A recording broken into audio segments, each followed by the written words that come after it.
alaykum, hurmatli yurtdoshlar, vatandoshlar. Mana Shohimardonda bo'lishimga qaramasdan shu yoshlarimiz maslahat uchun kelishyapti.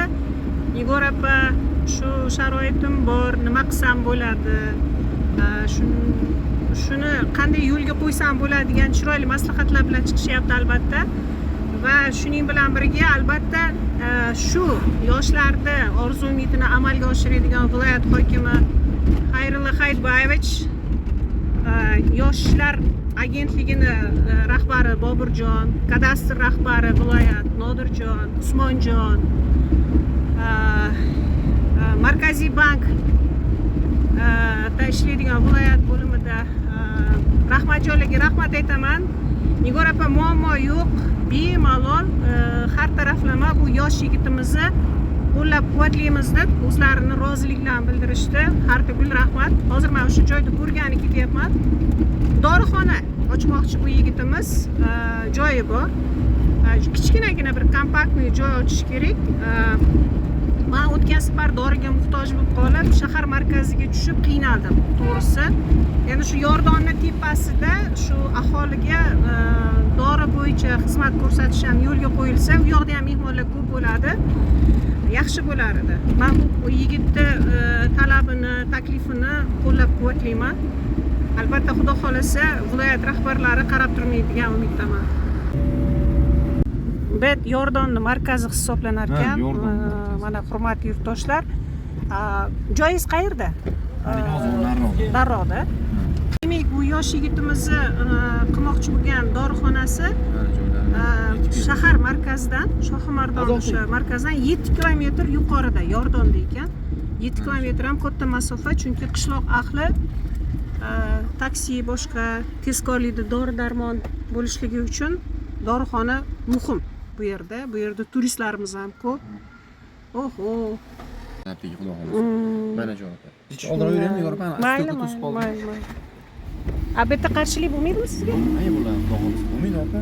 Mana bu birovda bir joy emas. Bo'lsa endi ana haligi maqbaramizni nimasi borda mana, o'zimizni qishlog'imizni Yordon ota deb nomi qo'yilgan, shu Yordon ota. Yoshlar ishlaydimi? Yoshlar ishlaydi. Buni ham yoshlarda ishlay qildik. Ha, mana bu sartaroshxona ekan, endi bitadi. Bu yerda ham yoshlar ishlaydi va shu yoshlar qatorida mana bu yigitimiz dorixona ochish. Menimcha to'sqinlik bo'lmaydigan umiddaman. Do'konlar bo'lyapti. Endi shularda rivojlanish bor-da. Rivojlanish, o'sish bor. Endi Igor opa hamma do'konni qilaversa, magazinda men ham qilaversa, unda foydasi bo'lmaydi. To'g'ri. Kimdir hafta dardini ko'tarib olib chiqish kerak edi. To'g'ri. Xalqimiz qiynalyapti. Shifo izlagan qancha turistlar. Yoshi ulug'lar ko'p-da bu yerda. Baribir bularga dori-darmon kerak.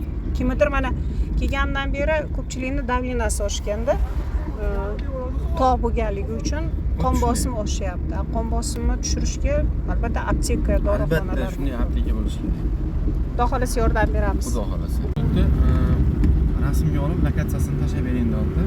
Shu o'rinda yuqoridagi rahbarlarga aytmoqchi edimki, yoshlarimizni qo'llab-quvvatlashimiz shart va majburmiz, chunki ko'plab yoshlarimiz qo'llab-quvvatlash yo'qligi sababli mehnatkash yoshlarimiz, iqtidorli yoshlarimiz ish izlab pul topish uchun chet ellarga chiqib ketishyapti. Bu hozir hech ham sir emas.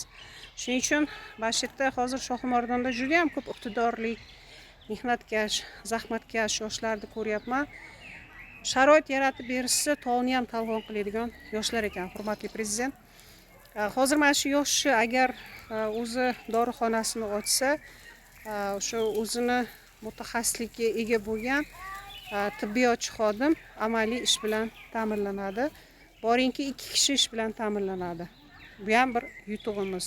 2 million oila oladimi, 3 million oila oladimi? O'sha yosh oilasidagi qora qozoni qaynaydi, o'sha oiladagi oila a'zolariga foydasi tegadi. Albatta yoshlarimizni qo'llab-quvvatlashimiz kerak. Yaponiyalik mehmonlar kelganda O'zbekistonda shu 3 ta kamchilikni ko'rishgan ekan. Birinchisi shu insonlarimizdagi hasadgo'ylik, ikkinchisi ishsizlik va uchinchisi shu yoshlarga bo'lgan e'tibor sustligi. Yoshlarni qo'llab-quvvatlash bo'yicha bo'layotgan amaliy ishlarda amalda yo'qligini shu xafa bo'lib gapirishgan ekan, so'zlashgan ekan. Shuning uchun men Nigora Alimova mana shu yoshlarimizni va xotin-qizlarimizni aqlim nimaga yetsa, salohiyatim nimaga yetsa yordam berish bo'yicha albatta qo'llab-quvvatlayman. Albatta iqtidorlilarini, harakatchanliklarini, dangasa bo'lmaganlarni har doim qo'llab-quvvatlashga tayyorman. Shu o'rinda Farg'ona viloyati hokimi Xayrullo Hayitboyevga, Yoshlar agentligi rahbari Boburjonga, viloyat kadastr rahbari Nodirga, Usmonjonga, yana kimga chiqdik biz?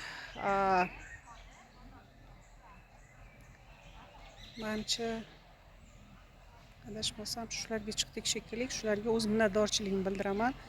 Operativni ishga yondoshishdi.